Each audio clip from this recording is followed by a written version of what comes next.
If you've reached your 50s and 60s and you've only got about £30,000 saved for retirement, the first thing I want to say is don't panic. I'm not going to sugarcoat it. It's going to be tough, it's going to be messy, but you do have to make some difficult choices and accept that your retirement's going to look a lot different from the one you imagined 20 years ago. But the biggest mistake you make right now is deciding that it's completely hopeless and just giving up. So in this video, I'm going to go through some practical things you can do to help save your actual situation and then still have the retirement. Most people immediately focus on the size of their pension pot, but that is only half the equation. Retirement is not really about how much money you have, it's about the gap between the income you have and the lifestyle you want to fund. If your target is, say, £35,000 a year, you need a very different amount of capital that someone can live happily on, say, £22,000. Now, here's the important bit. Every £1,000 that you can permanently reduce your annual spending is roughly equivalent to having £25,000 invested if you use a 4% withdrawal rate. In other words, reducing spending by, say, £10,000 every single year can have a similar effect to finding an extra £250,000 of pension pot. That is why controlling spending is often far easier than trying to save enormous sums late in life. Now, the next step is to stop looking at your pension in isolation and instead looking at your entire financial picture.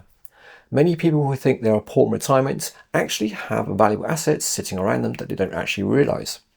They may own a house that's risen significantly in value, have maybe a full state pension to come, possess savings or ISAs, or have the ability to work 1 or 2 days a week for a few more years.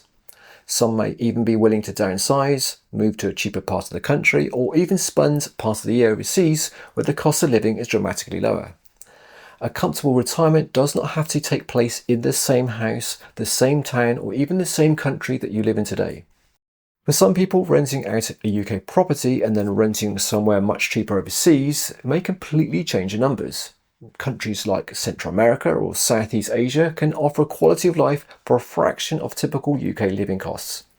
If a retirement spends, let's say, from £2,500 a month to just £1,200 a month, the amount of wealth needed to support the lifestyle falls dramatically. It's not the right answer for everyone, but thinking smartly is often more valuable than searching for another investment that promises higher returns. If I found myself approaching retirement with only £30,000 saved, my focus would not be on chasing stock market performance.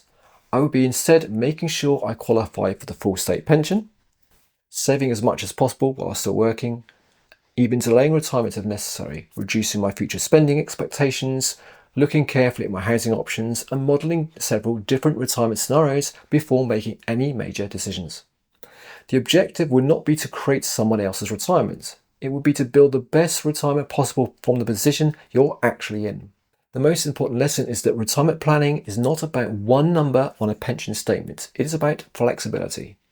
The people who succeed are often not those with the largest portfolios, but those who adapt their lifestyle smartly to the resources available to them.